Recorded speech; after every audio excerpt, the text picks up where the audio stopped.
반갑습니다. 한국사의 해설의 품격넘 사학도 해품사입니다. 이번 영상은 해품사의 한능검 정규 강의 심화편 제46강 주제인 조선시대 그림에 대해 다루겠습니다.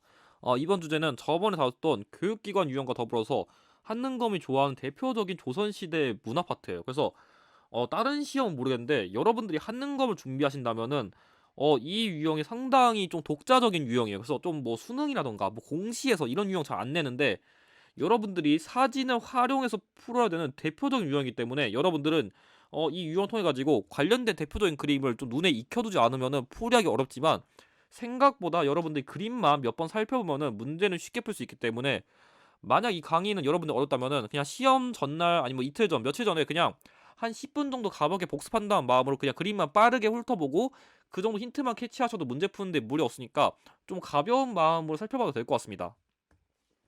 그럼 강의 시작하기 전에 이론 강의 관련 공지사항 전달드리면은 강의 내용은 공유 전달 필기 모두 가능하지만 출처는 가급 적고 남겨주시고 상업적 이용 내지 영리적 이용은 자제 부탁드리며 강의 시작하도록 하겠습니다.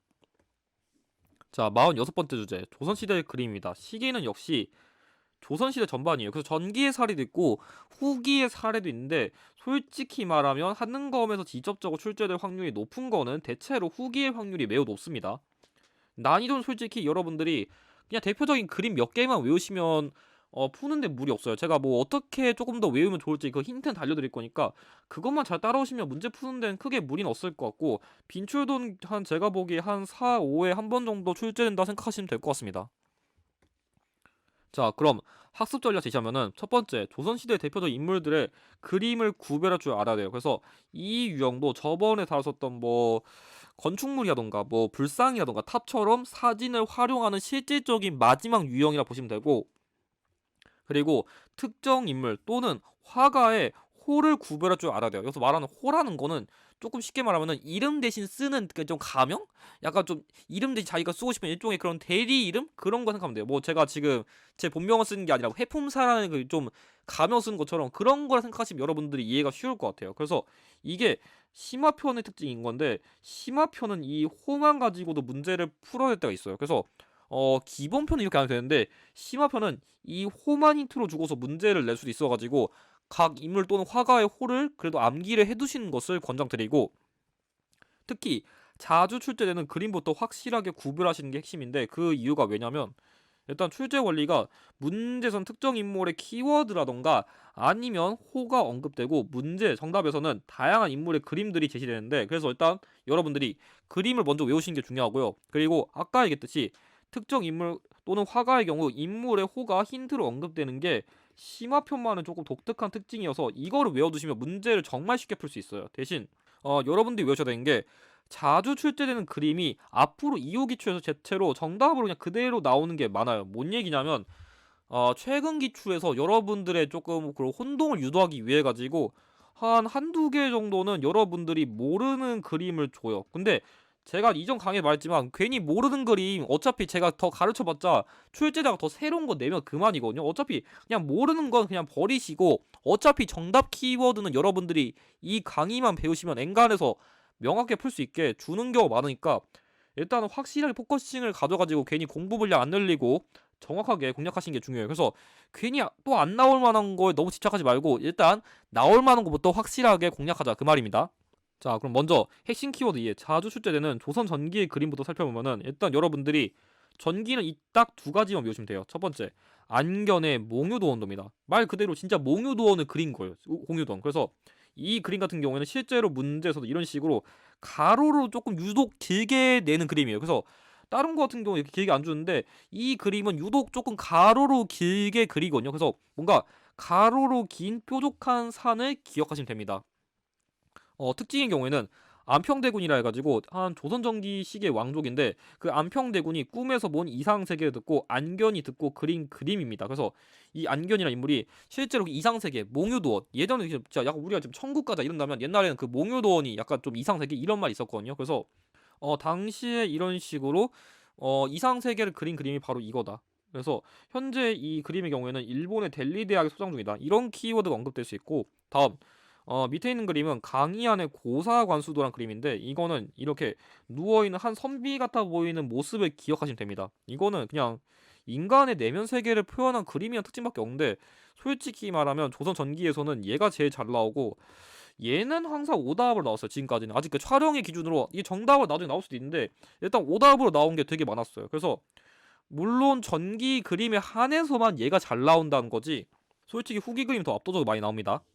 자, 그럼 바로 조선 후기 그림 들어가겠습니다. 첫 번째, 김홍도. 김홍도는 여러분들이 들어봤을 것 같은데, 참고로 여러분들이 지금 제가 이런 식으로 괄호에다 적어놓은 건 전부 다 호니까 지금부터 제가 김홍도, 단원 이런 호 적어놓은 것도 같이 암기하시면서 따라오셔야 됩니다. 첫 번째, 일단 김홍도의 경우에는 일상과 관련된 그림 소재가 위주예요. 그 대신 최근에는 조금 함정을 내기 위해 가지고 뭐 산수화던가 아니면 초상화, 풍속화 같은 거를 함정으로 제시하는 조금 경향이 늘어났어요. 근데 어차피 이런 그림은 정답으로 잘 안 낼 확률이 높거든요. 그래서 일단은 제가 제시하는 이런 뭔가 일상의 모습을 그린 것 같아 보이면은 일단 1차적으로 그냥 김홍도라 그냥 짚고 들어가신 게 나아요. 그 대표적인 게 이런 식으로 뭐 꽹과리 치고 장구 치고 그 노래 부르는 무동이라던가 아니면 여기 양반은 놀고 있고 뭐 당시 뭐 노비라던가 약간 좀 평민들은 이렇게 농사하고 있는 벼타작 그리고 일상의 모습인 씨름도 이런 것들이 일상적인 거 나오면 일단 김홍도구나 이렇게 한번 외워보자는 겁니다. 자, 두 번째는 신윤복인데 신윤복의 호는 해원입니다. 솔직히 제가 보기에 가장 여러분들 공략하기 쉬운 화가는 신윤복이에요. 왜냐면 이 신윤복의 경우에는 여성의 모습 또는 남녀의 은밀한 사랑 이야기가 담긴 그런 일종의 스토리텔링 같은 그림들이 많거든요. 그냥 여러분들이 그냥 그림에서 여자가 나왔다. 신윤복의 확률이 매우 높습니다. 실제로 지금 제가 가져온 거 보면은 다른 그림에 달리 여자가 유독 많이 나오는 게 대표적으로 다 신윤복이에요. 그래서 요거 이렇게 찍어도 됩니다. 그래서 일단 여자 나오면 신윤복 이렇게 푸셔도 되는데 실제로 여기 잘 보면은 이 동자승들이 여자들 지금 씻고 있는 거 훔쳐본다든지 아니면 미인도라 해가지고 실제 어떤 미인의 여성의 모습을 그렸다든지 아니면 지금 이런 식으로 이렇게 벽인데 이 벽에서 남자 여자가 몰래 만나가지고 얼레리 꿀레리 하는 거 이런 식으로 뭔가 일단 여자가 나오거나 아니면 이런 식으로 약간 좀 당시 양반들의 이런 방탕한 생활 같은 그런 그린 것도 있거든요. 그래서 일단 여자가 나오면은 일단 신윤복이다 이렇게 기억하시면 될 것 같아요. 자, 세 번째는 정선입니다. 정선의 호는 겸재이고 정선의 그림은 좀 여러분들이 좀 집중적으로 외우셔야 되는데 뭐냐면 우리나라의 산천을 사시적으로 표현한 그림을 많이 그렸어요. 이거를 전문 용어로 말하면 진경산수화라거든요. 그래서 여러분들이 이 진경산수화라는 용어를 조금 외우셔야 돼요. 그래서 다른 화가에 비하면 굳이 조금 어려운 게 정선인데 특히 여러분들이 이 금강전도랑 여기 있는 이 몽유도원도를 좀 헷갈리기 쉬운데 조금 실제로 문제에서 나오면 좀 어떤 느낌이냐면 아까 보여드린 몽유도원도는 조금 이렇게 가로로 좀 길게 주거든요. 대신 금강전도는 조금 세로로 길게 주고 여러분들이 조금 그림이 만들어진 시기를 좀 생각해보면은 이 그림을 전기다 보니까 뭔가 산 모양을 이렇게 좀 뚫어지게 보면은 그렇게까지 썩 뾰족하게 안 그려졌는데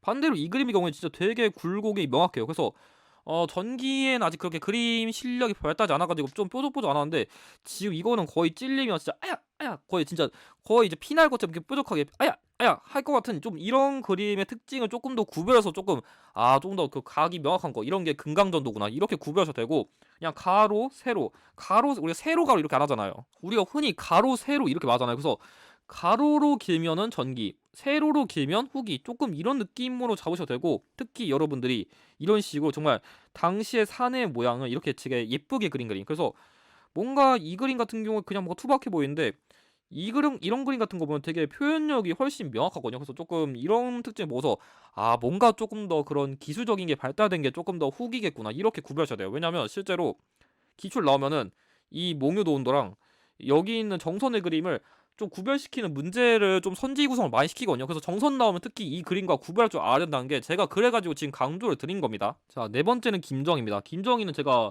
그 고대 시대의 비석유형 다룰 때 한번 언급한 적 있었는데 이 김정희의 호는 추사고 이 인물이 나중에 그 제주도로 유배를 한번 가거든요. 그래가지고 당시에 제자가 약간 조금 연락하면서 책 같은 거 막 보내줘가지고 이런 제자와 이런 거에 좀 감사해가지고 조금 이 그림을 그려준 건데 이 세안도의 경우에는 이 유배 생활의 쓸쓸함을 연상하는 이런 소나무와 한 그루 한 채의 집 이거를 조금 기억해 두시면 좋을 것 같아요. 그래서 하도 유배 생활 쓸쓸하니까 뭐 다른 데서는 뭐 이렇게 이런 식으로 연애도 하고 춤도 추고 놀러 가가지고 뭐 이렇게 좀 당시의 자연 모습 그리는데 이것만 유독 그냥 소나무 하나 있고 그냥 책 하나 있고 약간 집 하나 있고 이런 식으로 뭔가 조금 허전해 보이고 쓸쓸해 보이는 이런 느낌 들면은 이 유배생활관 김정희의 그림을 고르시면 됩니다. 자, 그럼 비교적 출제율이 낮은 조선 후기의 그림 사례인데 일단 이 백호 김득신의 그림의 경우에는 선지로는 되게 잘 나와요. 되게 잘 나오는데 오답 선지로 지금까지 나온 적이 많아요. 그래서 지금 촬영의 기준으로 아마 이 김득신도 언젠가 정답으로 낼 수도 있을 것 같긴 한데 일단 현재까지는 얘가 정답으로 나온 적은 거의 없습니다. 그래서 김홍도 비슷하게 일상과 관련된 그림이 조금 이렇게 나와가지고 이 그림 두 개만 예외적으로 김득신 그림이니까 그 김홍도랑 안 헷갈리도록 좀 주의하실 필요가 있고 마지막으로 표암 강세왕의 경우에는 이 영통동구도라는 그런 진경산수가 그렸는데 조금 다른 특징이 서양의 원근법을 활용한 대표적인 그림이에요. 그래서 조금 멀리 보이는 건 조금 작게 그리고 가까이 있어 보이는 건 좀 크게 그리고 이런 식으로 원근법을 활용한 독특한 그림이나 특징만 알아두시면 될 것 같습니다. 자, 그럼 관련 기출 한번 풀이해보면은 먼저 왼쪽 문제 여기 단원이라 적혀있는데 제가 그래서 실제로 이런 식으로 각 인물의 호만 정확하게 알고도 문제를 풀이할 줄 알아야 된다 했었는데 이런 식으로 기본도가 조금 통수를 치면은 일상과 관련된 그림이 아니라 이렇게 다른 좀 낯선 걸 줄 수 있는데 그래가지고 여러분들이 각 인물의 호를 정확하게 외워둬야 좀 문제를 쉽게 풀 수 있습니다. 자, 1번 이거는 제가 아까 언급한 김득신의 파적도고요. 자, 2번 이거는 여러분들이 모르는 걸 설명드리면은 이건 심사인당의 초충도라는 그림이에요. 조금 자연의 약간 좀 생물 같은 걸 그린 그림이라 그냥 그 정도 이해하시면 되고 3번 이게 벼타작이죠. 아까 보여드렸죠. 정답 3번이고 이건 4번 이거는 정선의 인왕제색도 5번은 김정희의 세안도입니다. 자, 우측 문제 해원특별전 제가 해원 나오면 신용복이라 했죠. 그래서 신용복 관련된 거 고르면 됩니다. 자, 1번은 방금 보여드린 김득신의 노상 아련도고요. 2번 이거는 김홍도의 부동. 3번은 이게 맞네요. 제가 신용복 나오면 여자 관련된 거 고르라 했었죠. 정답 3번이고요. 4번 이거는 김중근의 밭갈이라는 그림인데 그래서 이것도 사실 김홍도 그림이랑 헷갈리기 쉬울 거예요. 그래서 해풍선이 근데 이렇게 계속 일상된 그림 나오면 김홍도랑 너무 헷갈리지 않을까요 싶을 수 있지만 엔간에서는 좀 다른 선지에서 막 이렇게 힌트를 막 두세 개 이렇게 줘가지고 더 낯설게는 안 만드니까 한 개 정도만 함정을 파가지고 그렇게까지 낚시를 심하긴 하지 않을 것 같아가지고 너무 걱정하지 않아도 될 것 같아요. 자, 마지막 5번 아무튼간 이거는 그냥 당시에 그냥 일상 모습 그냥 보여준 그냥 그런 그림입니다. 자, 5번 이거는 유숙의 수계도라는 그림인데 이거는 당시에 그 중인 출신의 인물들이 그냥 시를 낭송하는 그런 시사 모임을 그렇게 그린 그림이다. 그 정도만 이해하시면 됩니다. 자, 그럼 다음 문제. 자, 이 그림은 겸재, 이 인물의 그림이고 우리나라 산천을 사실적으로 표현한 진경산수와 나오면 제가 정선이라 했죠? 한번 풀이해보죠. 1번. 이거는 김홍도의 총석정도라고 해요. 총석정도. 그래서 아까 보여줬던 그 옥순봉도랑 살짝 비슷하면서 다른 느낌인데 어쨌든 간에 김홍도의 총석정도랑 관련된 그림이라 당시에 약간 좀 이것도 자연을 그린 그런 거다.